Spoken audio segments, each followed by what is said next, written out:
Together, growing in faith, changing communities.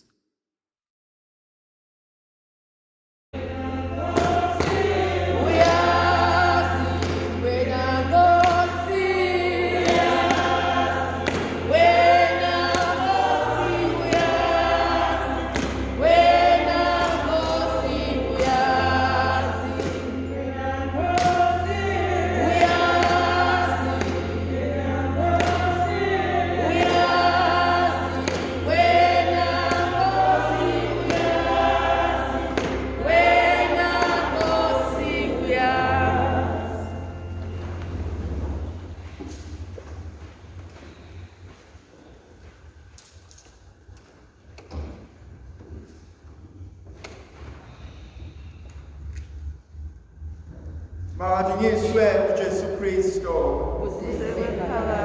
Namhlanje thandwa zami ngifisa singene enkonzweni ngokufunda incwadi uPostoli Pawulo ebhalela abase-Efesu isahluko sesine amavesi 22 kuze kube 24.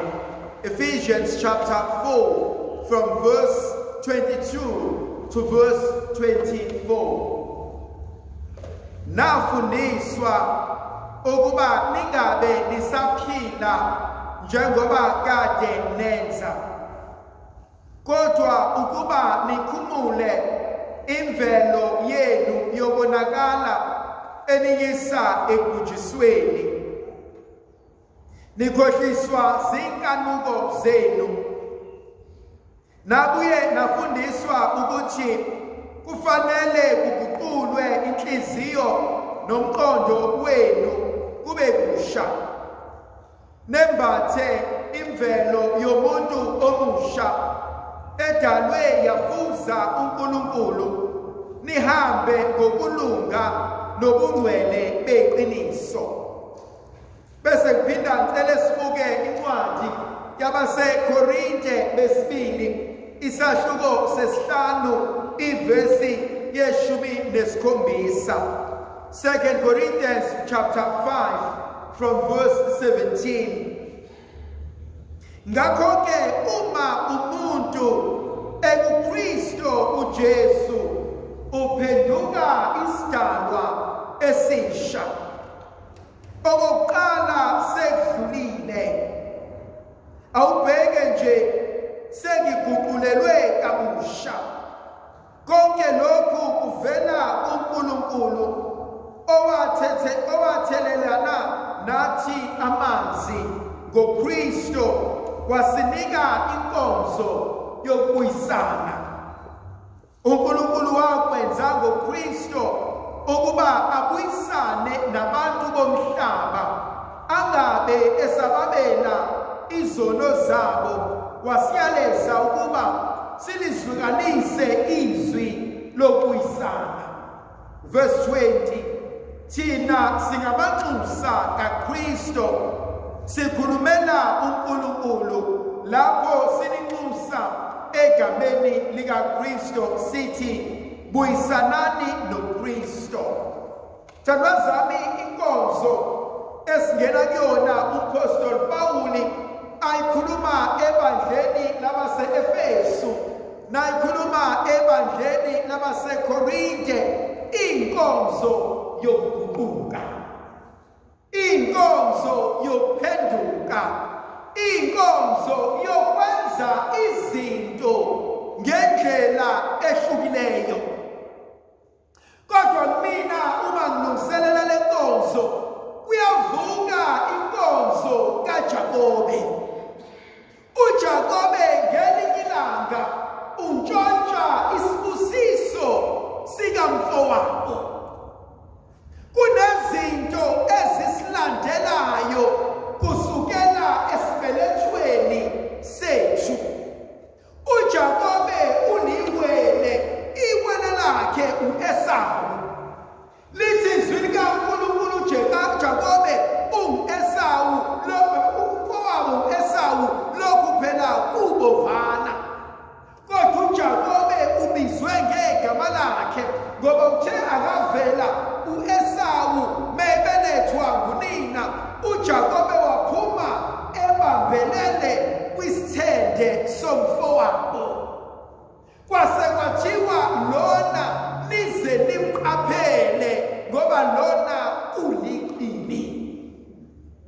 izinto esuka nazo esidonse esibelethweni sabazali bethu.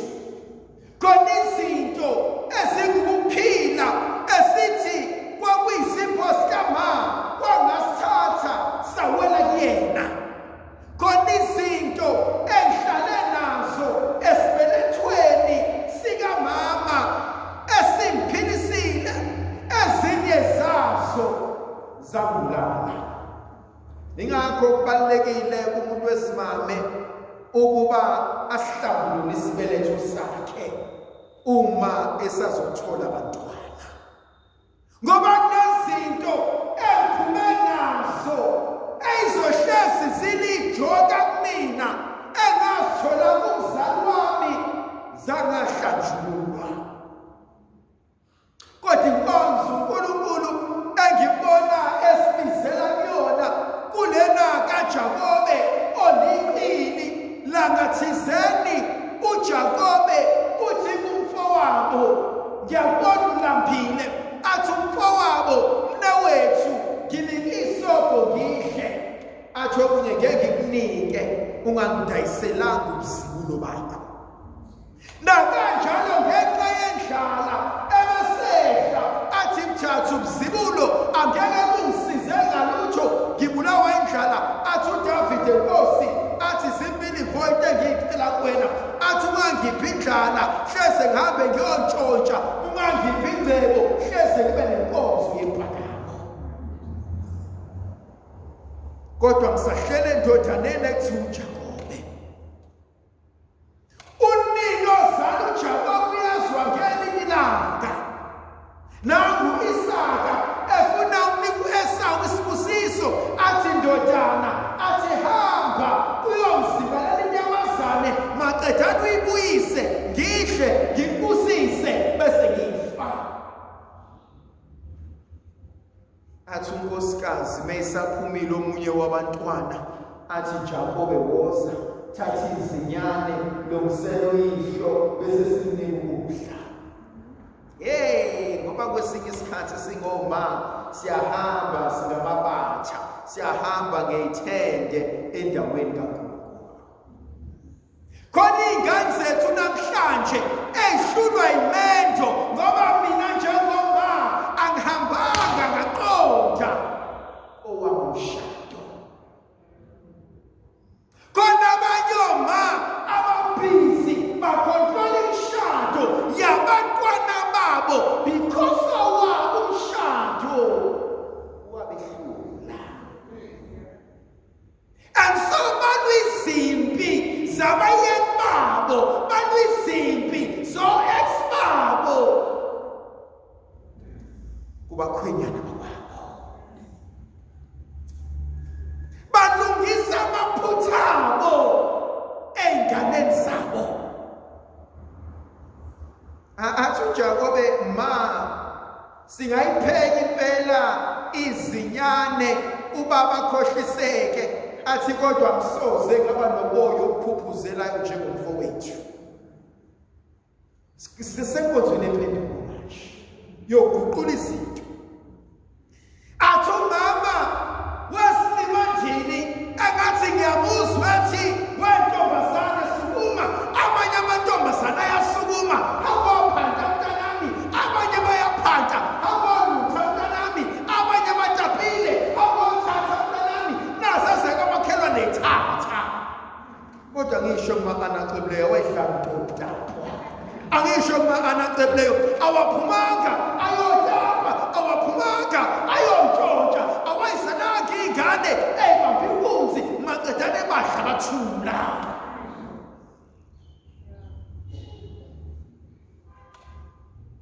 Athi uJakobe, athi maso wenze njani? Athi uma lethana isikhumba sembuzi, athi sosibophele ey'nganeni zakho. Iy'ngane zethu siyayifundisa ukukhohlakala singaqondile. Iy'ngane zethu siyayifaka ehlazweni ukuthi ngelinye ilanga sesifile, ebese ingane iyobophe kwethuna ithi kodwa ukuba waba yinkosikazi eqotho, ukuba wafundisa iqiniso, athi eba ngiko kulolu usise ngilona. Ngenxa kumele ingane yami ezomzonda ize ibe njala kunezomthanda ithi ngavuleka amehlo ithi kodwa wangibulala kuphila. Khona umehluko enganeni efundisiwe nengane exoxisiwe. Khona umehluko enganeni ephuma esandleni nengane ekhuliswe emathangeni kanina. Kahlezi itotoso hayi wena bheki, hayi wena no. Thanda zami nginenkonzo ekumele singekhohlwa.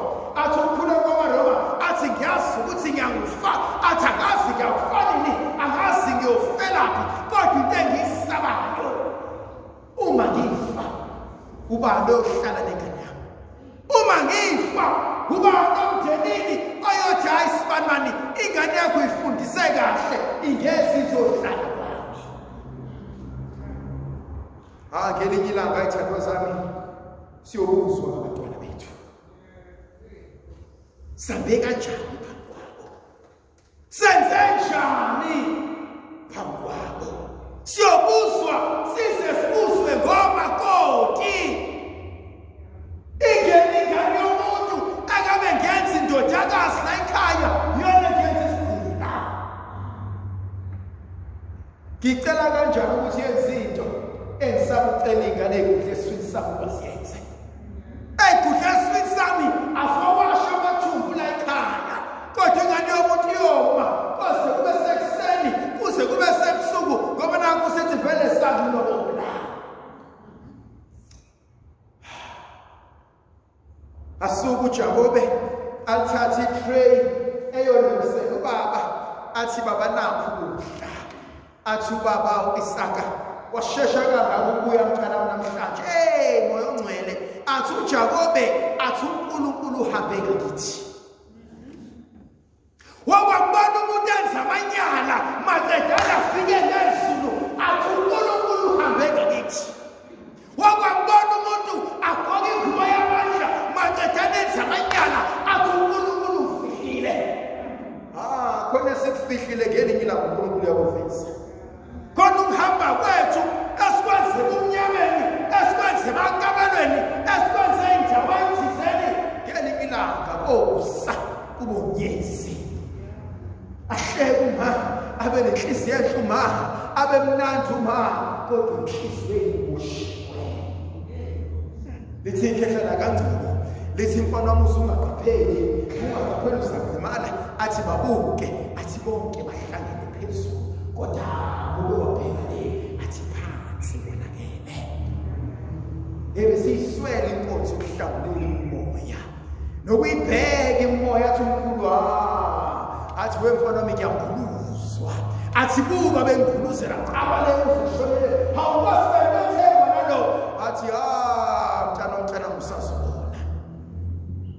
Sikhuluma ngenkonzo uqhubeka uzinto. Lithi izwi likaNkulunkulu azu Isaka ngelihle ingekho njalo kodwa liyasola. Wona wabona inkukhu isola umphakazo kodwa ngenxa yendlala ihle ithi mntanami ushashile. Awusondele lana ngikwake. Kanti ikhehle eljala lifuna ukubheka. Lithi manimanga, lithi manuka, lithi impela iphunga elikaIsawu, lithi nomzimba okaIsawu, lithi kodwa iphimbo lakhe likaJakobe. Ithandwa zami kunezalukwazi ngelinye ilanga kunekhehle lakambili ngelinye ilanga elithi ngiyayazi lentsomi, lithi ngiyayazi lemhlangano, ngiyakwazi ukuthi akukodwa ukuhamba kwakho akufani nokwe-Ana. Athi impela okugqokile ngiyakwazi, athi inkonzo yenzayo ngiyenzile, athi kodwa inkambo yakho, athi ulimi lakho, athi alifani nomama ompilo yakhe uliwe. Khona abanye abantu abahlele enkonzweni kaNkulunkulu kodwa uyena ikakade lakhe akashintshi. Khona omunye umuntu ohlele enkonzweni kaNkulunkulu azokutshela emehlweni wenkosikazi ungangijwayeli kabi mina. Khona umuntu ohlele enkonzweni kaNkulunkulu osakwazi ukumela indoda ayitshela uyabheda. Khona omunye umuntu ohlele enkonzweni kaNkulunkulu ophushela indoda ukudla ngesandla nangonyawo. Khona ohlele enkonzweni kaNkulunkulu kuyimanje obaba bazolala behlele. awukwazi ukuba kule nkonzo ilunch kapa kube isipho kube isandwich ikuhlulile inkonzo umshado hayi konkonzo yenzana la mawukuthi umyeni wakho akanayo isapha ephekiwe okukudla kwesipuni ozomnika isandwich ikuhlulile inkonzo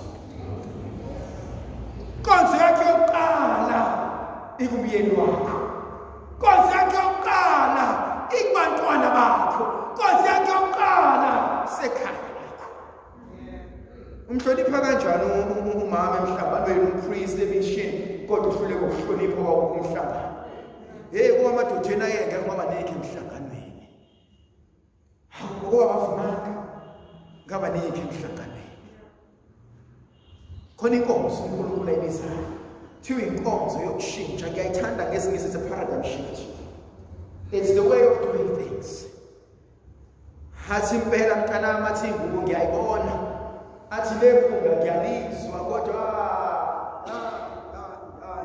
khuluma kwakho kufana noKajabobe ayabuya uyasawa diniwa manje ukubani isibusiso sibalekile abaleke uJakobe axoshwe ekhaya hlala kanjani enkonzweni kaNkulunkulu emhlanganweni kaNkulunkulu kodwa ekhaya bazwani ngenxa hlala kanjani emhlanganweni kaNkulunkulu mamezana nibhekani naye hlala kanjani emhlanganweni kaNkulunkulu belihana kodwa mthuku mamezana ngokuthakathi hlala kanjani emhlanganweni kaNkulunkulu belihana kodwa inkosi yakini sheziganga manje yasekhaya ihamba ngobhaskiti hlala kanjani belihana kodwa ingane zendoda yangaphandle awuyithandi ukwazi ukuba lihana kodwa izimo zasekhaya konze sibizelwe yona eyokutakula udla kanjani ukudla kodwa ingane zendoda ngoba nakho ithole entombini uthi angifune emzini wami yasehlula inkonzo bomama yasehlula inkonzo asithatheni ingubo zethu soyibeke ethanda sithi inkosi ingihlulile lenkonzo inkosi ingihlulile lenkonzo thando zami inkonzo yempendulo sijwayele kube inkonzo esise esihlalweni sokuvuma kodwa lena inkonzo efanele inguquke inhliziyo yami inkonzo bekumele ngibuyele ekhaya thi baba kaSibani bami inhliziyo mayikuthola ukuphumula ukuthi lezi ngane ziyafunda kodwa leyani izoba sikhuthini ngoba ngelinye ilanga leyangane izomzonda ngelinye ilanga leyangane izozonda ojaji okwami bagwaze nabafowabo ithi ukubuma wenu angamukela ngabe namhlanje ngokuthi emhlabeni uNkulunkulu sibiza kwenye inkonzo sibize enkonzweni yokubuka izinto ngendlela ejulile athi ngikwenzile ngobusha bami sho njalo uApostle Paul uthi ngikulwile ukulokuhle uthi ngilihambile ibangana uthi kodwa void esengibheka manje usubona ukuthi nguthatha umqhele khona abanye bethu abantu besebefika bezothatha umqhele athi uNkulunkulu nakho umqhele isukuma ingane ithi kodwa ma ungithandanga ngeqiniso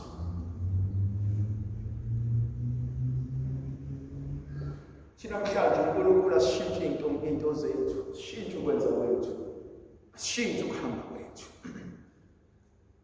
okudala ngikushiye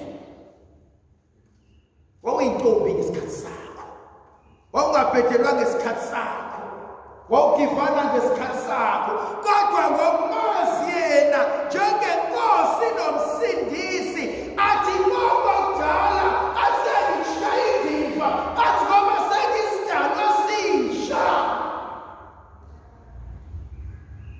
khona abanye abantu abapheka netshe kuvutha itshe kuqala khona abanye abantu abapheka noKristu kuvutha uKristu kuqala lokazi ezulu ayibenathi sibusise sivikele isikhanyisele yena okuyise lendodana nomoya ocebileyo ngoba